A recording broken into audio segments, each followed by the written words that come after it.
Welcome to the Great Detectives of Old Time Radio. From Boise, Idaho, this is your host, Adam Graham. If you have a comment, email it to me at box13@greatdetectives.net. Give me a call, 208-991-4783, and become one of our friends on Facebook, facebook.com/Radio Detectives. Well, today's episode of Let George Do It is brought to you by the support of our listeners. Thank you so much for your support. We have a couple lost episodes between last week's episode and this one, Tongalani and the Marauder, both of which are available on the Radio Archives set of Let George Do It, but in the Canadian syndication. But here now is today's episode, this one from February 19th, 1951, and it's called How Guilty Can You Get? Personal notice, danger's my stock and trade. If the job's too tough for you to handle, you got a job for me, George Valentine. Write full details.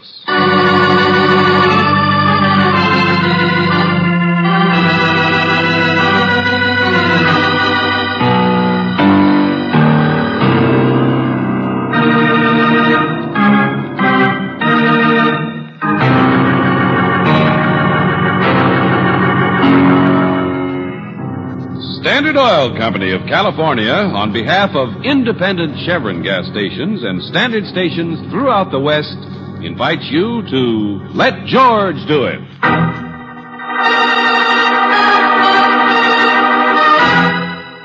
How guilty can you get? Another adventure of George Valentine.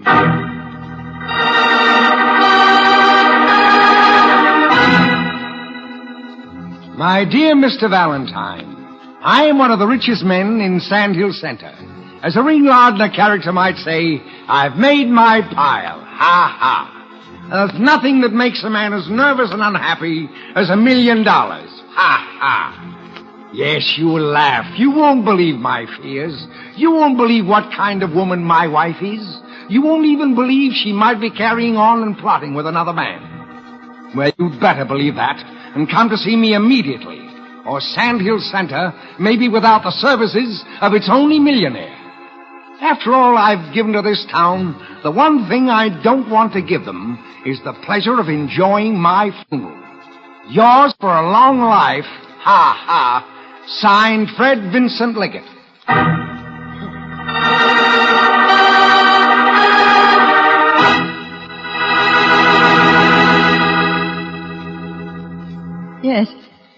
Yes, my husband's at home.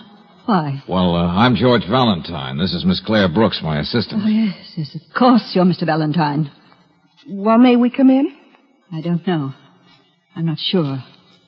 You see, I'm Mrs. Liggett. Yes, I gathered. The wife of the millionaire. The wife of the man who made his pile in Sand Hill Center. What's the matter? Did I say something wrong? No, of course not. But if you'd please tell your husband that we're here. Yours for a long life. Ha, ha. Oh, yes, come in. Come right in. Join the party. You seem to know all about it. All about my husband's mail, you mean, don't you? I just read it. Look, here it is. A carbon copy from his pocket. Oh, well, look, Mrs. Liggett. Such a funny letter, wasn't it? Ha, ha. Such a funny man, my husband. So well-liked, so admired, so trusting, so able to see what other people are up to, so willing to believe the best about people. Wait a minute, please, Mrs. Liggett. I know how it must make you feel to read what he's written about you. But to go prying, to read his mail.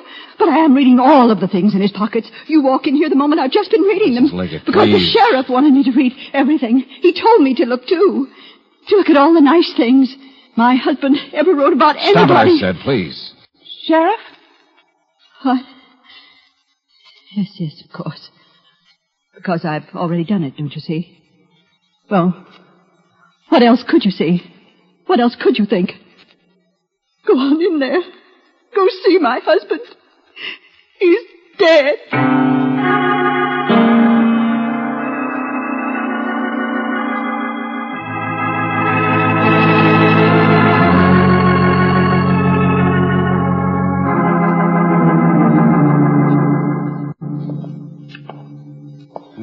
Mrs. Liggett's been running around here like a chicken with her head cut off. Yeah, well, Miss Brooks will try to calm her down a little, Sheriff. I just wanted to know what happened. All around to the neighbors to try to get help. I only been here myself a few minutes. Medical examiner's on his way from the city. Uh-huh. She found him just lying here, huh? Poisoned. I don't know much, but I know that much. Look at his face. Sure, poisoned. That doesn't mean anybody did it, necessarily. Yeah, look at the glass. That's what he took it in. White powder of some kind.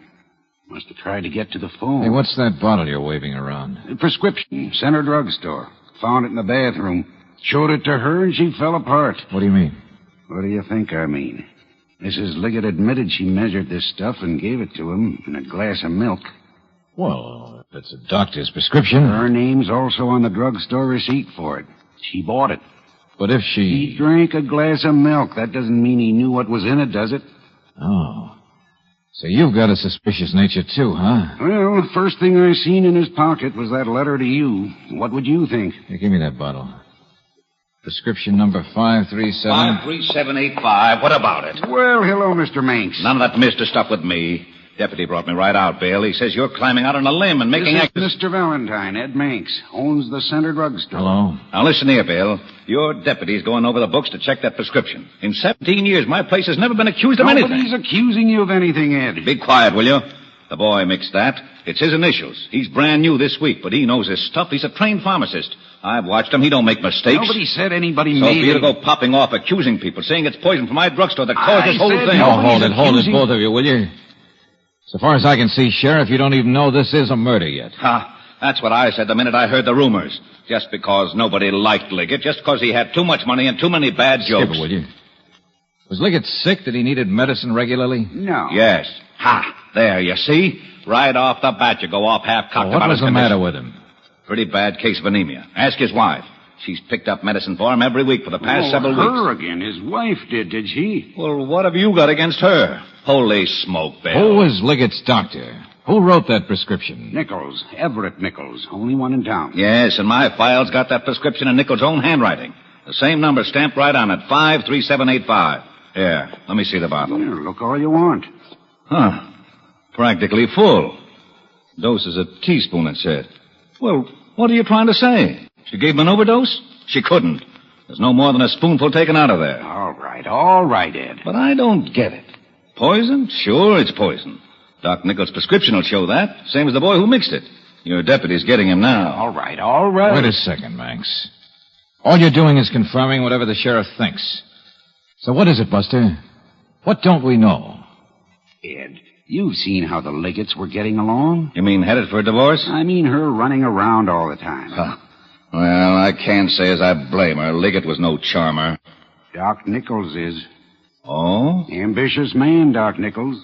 And seeing as how Liggett mentioned something about a man in that letter to you, Mr. Valentine. Well, maybe she's gone out to the club dancing a few times with Nichols, but that don't mean I that don't like my job either, but I find a man obviously poisoned. Hadn't eaten nothing since breakfast a long time back. Takes milk with a high-powered prescription in it, given to him by his wife. Picked up at the store by his wife. Well, she did do most of the driving in the family. I know. Prescribed by a doctor who had an eye on their money. A doctor I should have brought here right now to tell us the things we don't know. Hey, clear that up, will you? Why didn't you get him? Because I can't, Mr. Valentine. He's not at his office. He's got a place in the country. I phoned. I got the neighbor to check. He's not there either. Why bother with details? The point is the doctor's disappeared. And at a time like this, disappearing don't look good.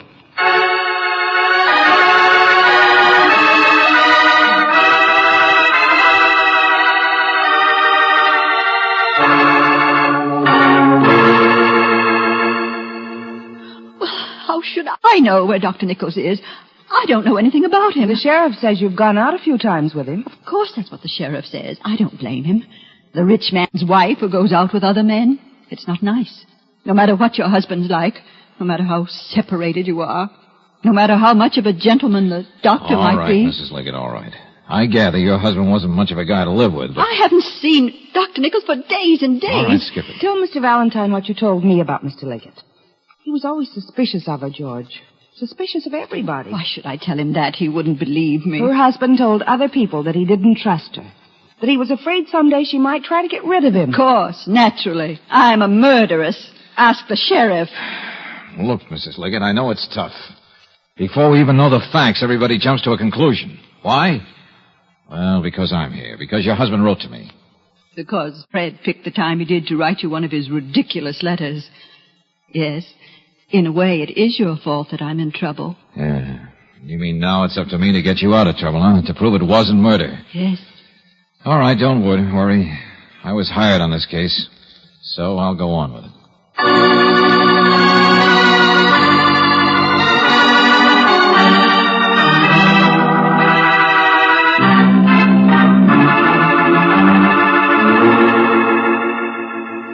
Mister, I only answer Dr. Nichols' telephone. I don't read his mind. It's Miss Boggs who's his nurse. But the sheriff says his nurse was off duty. She always is on Saturday mornings. Well, so was I after 10 o'clock. The telephone exchange takes over after then. 10 o'clock. That's when Dr. Nichols left? Exactly. We walked out together, and he didn't tell me he was going anyplace special. And that's the last you saw of him, Miss Broom. The last anybody saw of him. Yeah, let's see the list of phone calls, then. That's the last one. Hemlock number, yesterday afternoon. That's right. But you said he had patients. He was working this morning. Well, that's just a few regulars, that's all. There was Cy Benson for his bandage, and Widow Morris, that's a heart. Pills for the Jefferson baby, and, well, of course, Fred Liggett. Fred Liggett this morning? Well, when do you think he got that prescription? Only if you think that there's anything wrong with any prescription that Dr. Nichols... I'm not the sheriff, Miss Broom. Well, it's a pity you're not. And I'll tell you another thing. The doctor, maybe he took Mrs. Liggett out once or twice, but he'd never get mixed up with a woman like that. Oh, you don't think so much of her either, huh? I didn't say that. Hemlock 8339 in the phone book. Just looking up that last number yesterday afternoon, George. It's the Liggett number. Well, all right, what of it? It was her phone, the doctor. So what? That don't mean anything. Maybe to talk about the weather. What of it? Well, nothing. Except she was so careful not to mention it to us, George. Yeah. And now what do you think you're doing? Still looking for the doctor? Well, supper time. If I know him, he'll be back home by supper time. That crazy sheriff saying he's disappeared just because he can't find him right Hello? away. Oh, hello. Let me talk to Mrs. Yes, Valentine. Oh, it's you, Sheriff. I came back to meet the medical examiner. Good, I'll be right back. No, you won't. This thing's mixed up enough as it is. I'm leaving for the country. What? You know, I told you the doc's country place was empty. Well, I got a man out there says his desk and everything are all cleaned up, just like a man does when he leaves town, runs away. All right, Sheriff, tell me later. I know I'm wrong, because he didn't disappear. Huh? Doc Nichols, he's lying across that desk, dead, with a bullet in him.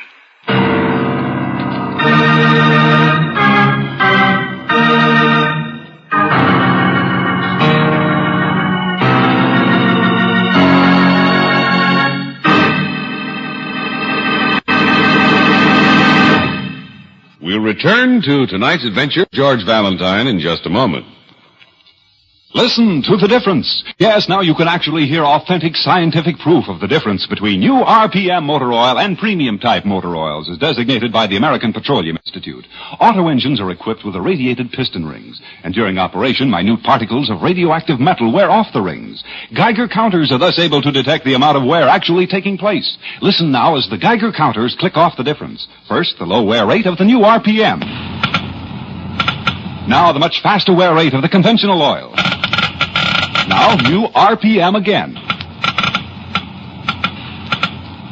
You have just heard authentic scientific proof that new RPM motor oil cuts in half the wear rate of critical engine parts, doubles the life of the average auto engines between major overhauls due to lubrication.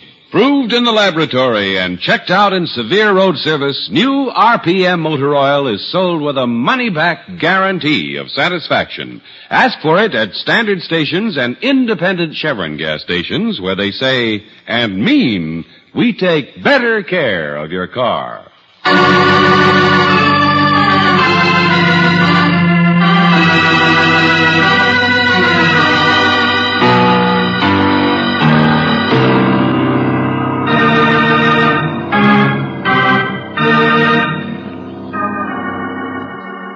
Now, back to tonight's adventure of George Valentine. How guilty can you get? Well, the sheriff in Sand Hill Center seems to feel that Mrs. Liggett might be very guilty indeed. And why? Because just before his death, her husband wrote you a letter accusing her of all sorts of things, another man in her life, for instance. And the sheriff thinks that might be Dr. Nichols, the same doctor who prescribed poison for Fred Liggett. The only trouble is, now Dr. Nichols is dead, too.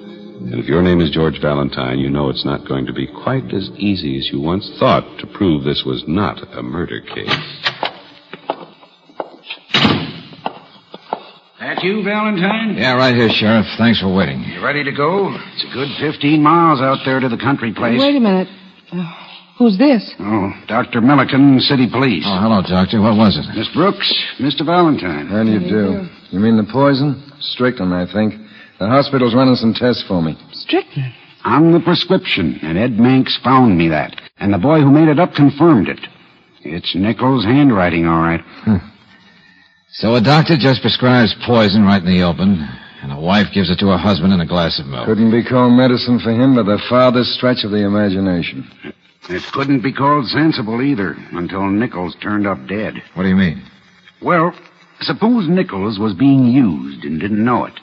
Or pressured into writing the thing. That's the easiest explanation. I wouldn't guess. And I'm all through guessing, too. So come on. This time we're not even going to open our mouths until we know what the facts are. Deputy out at Nichols hasn't touched the thing. Waiting for us right now. I changed my mind. Leave me out. Yeah, you guys go out there. I'll follow you. All right. Come on, Doc. Step on it. Okay. George, why don't you want to go along? Oh, I don't know, Angel. Except that I'd rather talk to a woman than a corpse any day.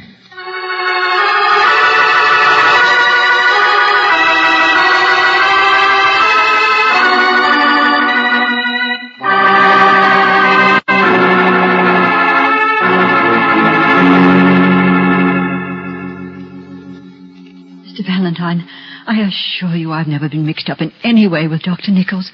I'm sorry he's dead, but I don't know anything about it, any more than I really know anything about my husband's death. You telephoned the doctor yesterday afternoon.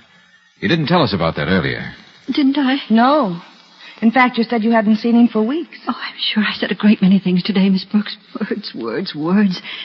None of them half as wild as the things I've been feeling. Do you know what it's like to have people automatically assume you're a murderess who... Oh, but I haven't seen him. That was true. I just called him for Fred, I guess. For Fred? Well, I had the car and I had to do some shopping, so Fred was late and couldn't go to the doctor's. You mean he was supposed to have gone yesterday instead of this morning? Yes, I phoned Dr. Nichols to change the appointment, that's all. You... Oh, brother, what's the matter with me? Strychnine. What? Sure, of course. Look, what do you know about your husband's illness? About any treatment he's taken or anything? Well, I really haven't paid too much attention, I'm afraid. I know it's anemia, well, but... skip it, never mind. George. Come on, Angel. I want to get on the phone to that Miss Broom in a hurry. Miss Broom? Yeah, unless I can think of the name myself. Ed Manx, the drugstore man. He might help. What on earth are you talking about? Morris, that's it. The widow Morris. A lady with a heart.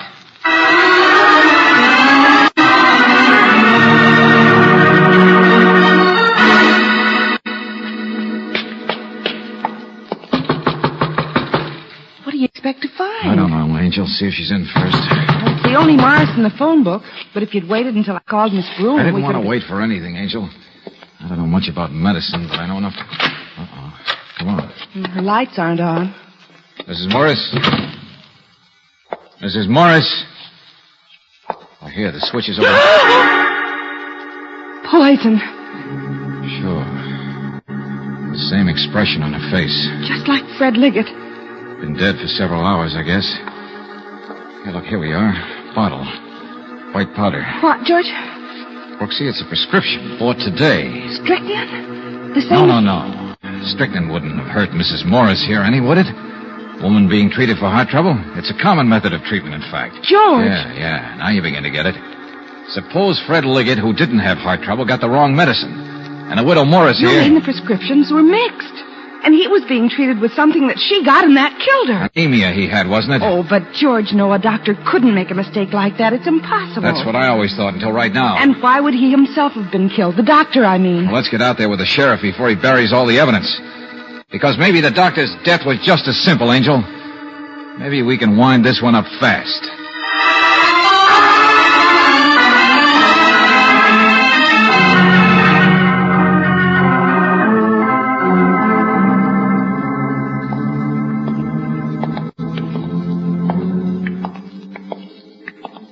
Yes, Mr. Valentine, quite possible. Anemia is sometimes treated with arsenic, and it can be taken orally. Look, she was an old woman, Dr. Milliken. Had a bad heart anyway. It wouldn't have taken much to... Exactly. I'll get down there as fast as I can. Okay, thanks. Well, Sheriff? Well, Valentine, look for yourself. I told you before, I'm all through playing detective. When did Nichols die? I don't know for sure, but a little time after the other two, apparently. Lying across the desk here, arm outstretched. Well, you're doing fine. You're one jump ahead of me. Found the gun in the wastebasket. One shot. Huh? He had plenty of time to learn about Liggett and that Morris woman, in case he didn't already know.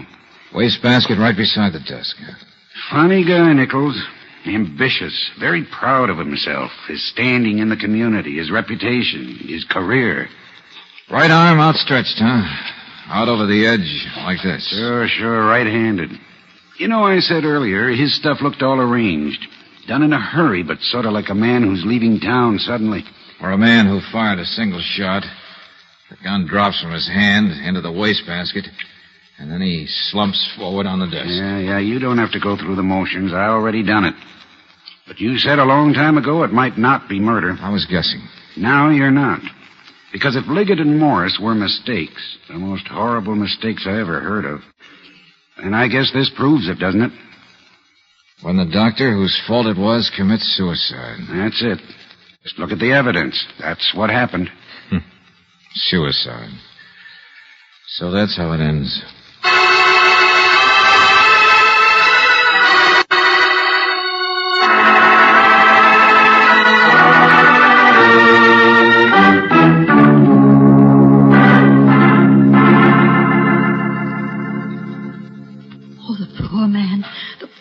Poor man.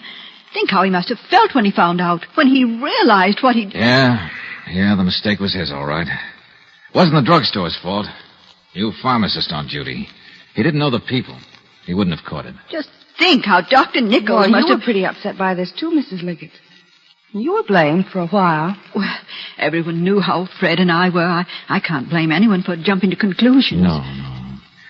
And your husband's letter to me and my coming here threw you into a blue panic, too, didn't it? Well, I wouldn't exactly say panic. I think I must have been mostly hysterical. I'd say panic.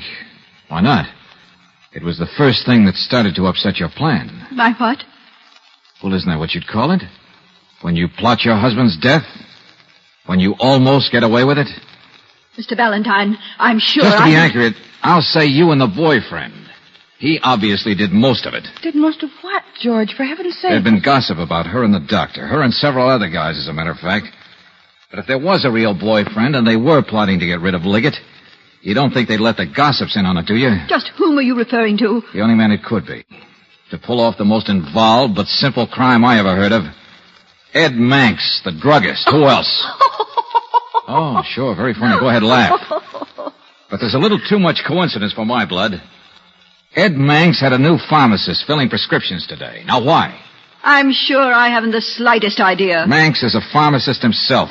For 17 years, he said. Well, why put the new boy on the same day two people get poison prescriptions filled? How on earth do you think Ed could know that? The widow Morris got a prescription filled every week. Who'd know that? Who'd know there's enough strychnine in it to kill your husband? Who'd know the effect of his medicine on her? George, wait a minute. They'd have nothing against the widow Morris. No reason to want her dead. They wouldn't care whether it killed her or not, Angel. Just her tough luck that it did. The important thing was setting up the doctor's mistake. So Manx could get him out to that country place and set up that poor tragic suicide. No, that's not true. All right, let's get back to the drugstore. The coincidence of both prescriptions being made out and delivered on the same day. You set that up, Mrs. Liggett. There's a record of all the doctor's phone calls, remember? And you were foolish enough to explain the last call in his book yesterday. To explain that you delayed your husband by shopping in town. Could he please come in this morning just after the widow Morris? There you are, all set up. Stop it. I won't listen to you. The kid's on his way out here now, the pharmacist. Because as I got it, Manx gave him those prescriptions to make up and deliver. No, he didn't. I'm sure he didn't. What did you say? How could you know anything about that? I don't. Of course I don't. How could I? You're trying to mix me up, that's all. And why should that bother you? Ingredients have to be there before they can be mixed, lady. Oh, stop it. Sure, stop go ahead. Get hysterical. Maybe you'll pull another horrible mistake like you did this afternoon. What? Running around like a chicken with a head cut off, as the sheriff put it. Screaming to the neighbors for help and so on. And the last call to the doctor was yesterday afternoon. Oh, George, that's right. Yeah, Oh. that's what was really important about that list of his phone calls. Mrs. Liggett's husband was dying, and she didn't call the doctor. Yes, I did. But he wasn't there. The exchange takes all of his calls for him when he's out. It wasn't on the list. I mean, I called his country place direct. Oh, yeah, I see. And how did you know he'd be there? Well, I didn't, but... Your husband was dying, and you didn't call the doctor. Stop saying that. One of the neighbors called for me, I thought. Sure. Every one of them must have offered to do it. But they don't show on his list. So you must have stopped them from calling by saying you'd already tried to reach him. But you didn't. No. I mean, yes. Ed Manx will tell you that. Well, come on now. Make up your mind, sister. You didn't want the doctor reached by anyone because Ed was taking him out to be killed. Isn't that right? No, that isn't true. He was at the country place by then. He was... Oh, yeah. Oh. Yeah. Come on. Trip yourself up a few more times. Stop it. Oh, stop it. Please stop it.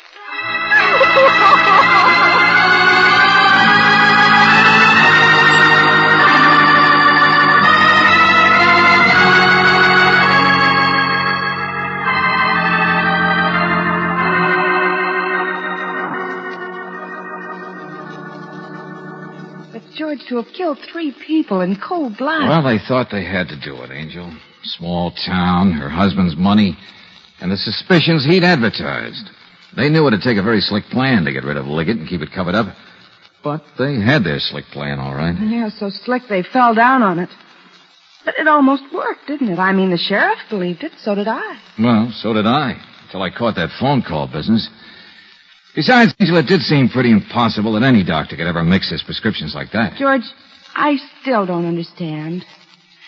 They were the doctor's prescriptions, and they were made out to the wrong people. Oh, Manx switched them, that's all. Take about one word of forgery on each one to keep the new pharmacist from getting them uncrossed. And who could forge a word or two better than the guy who for 17 years has had to decipher that gibberish doctors write on prescriptions? Ooh, how guilty can you get? About as much as they were. Yeah. And now Fred Liggett's $1 million goes right back to Sandhill, I suppose. Good place for it. I wouldn't want it. Oh, George, now that's no way to speak of $1 million.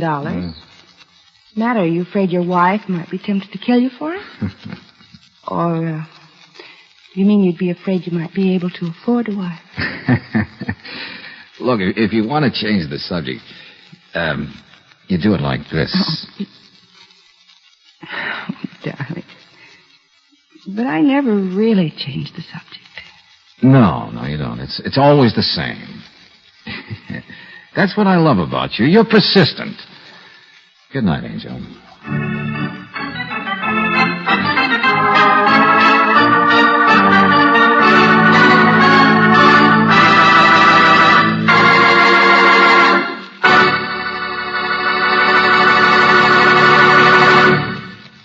When it's rainy weather, what are the essentials for your safety on the highway? Good tires and good brakes, certainly. But there are 2 other very important things, your car's headlights and the windshield wiper blades. That's especially true at this time of year. So if there's any doubt at all about the condition of lights and wiper blades on your car, do yourself and your family a favor. Tomorrow, have them inspected at a standard station or at an independent Chevron gas station. Here the men want to make sure you have safety and peace of mind on the highway. With them, it's just plain good business. That's why they check many things on your car, including the lights. That's why they examine the wiper blade to see if it has turned hard and brittle or if it is worn unevenly. When you do need a wiper blade, they can supply you on the spot a quality-made Atlas wiper blade that literally shaves the water from your windshield. See you tomorrow at your independent Chevron gas station or your standard station where they say and mean we take better care of your car.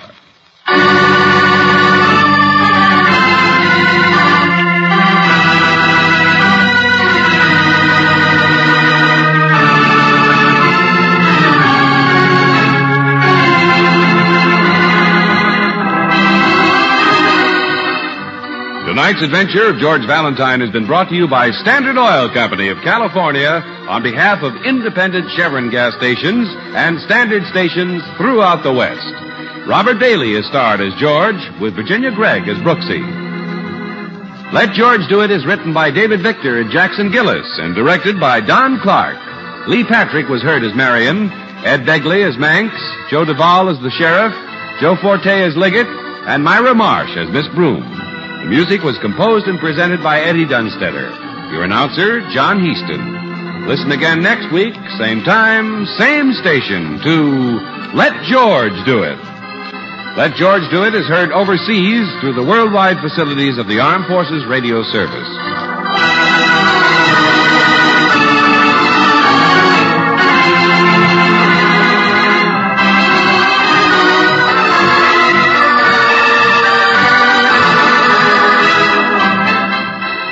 This is the Mutual Don Lee Broadcasting System.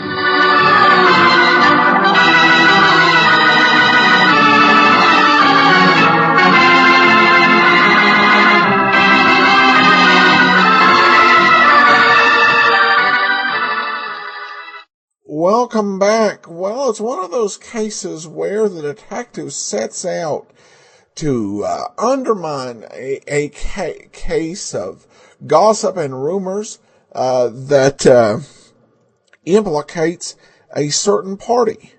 And then, in the course of his investigation, goes around a bit, and then comes back to the same party who was implicated with the malicious gossip. It's a very interesting plot. It definitely keeps your head twirling a bit.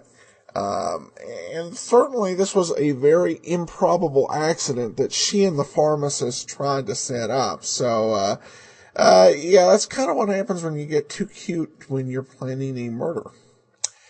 Well, we turn now to listener comments and feedback. Lisa says, thank you so much for bringing these shows to us. I listen to it, as many of your listeners do, during my workday.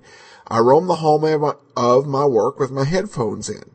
I just caught up on Let George Do It, and now I'm starting on Nero Wolfe. I must say I love the A&E version by Timothy Hutton better.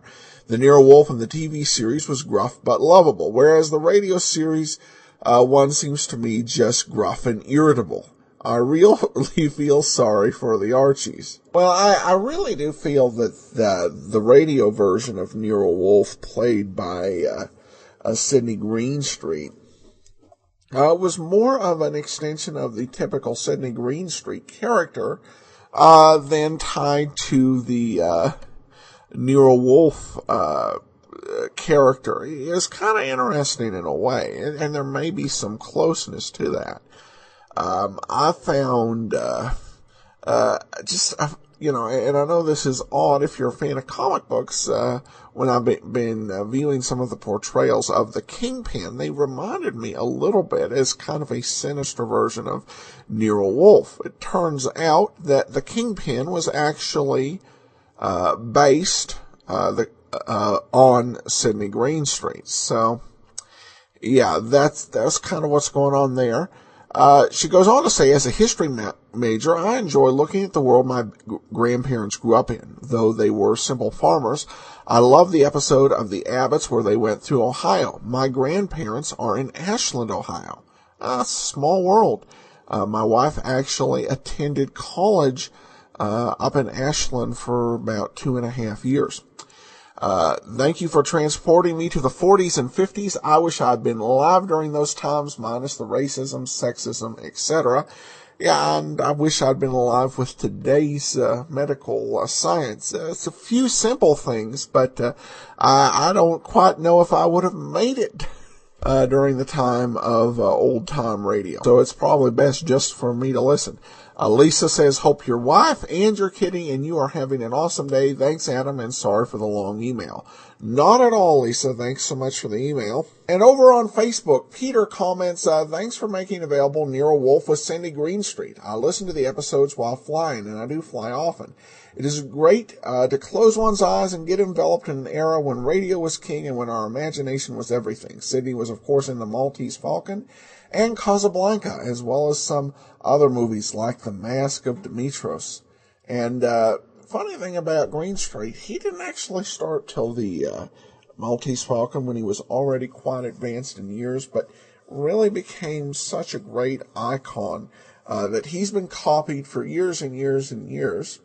And now, of course, even some younger writers are copying him and may not even be fully aware of who they're copying, but his influence continues. All right. Well, thank you so much for all the great comments and email.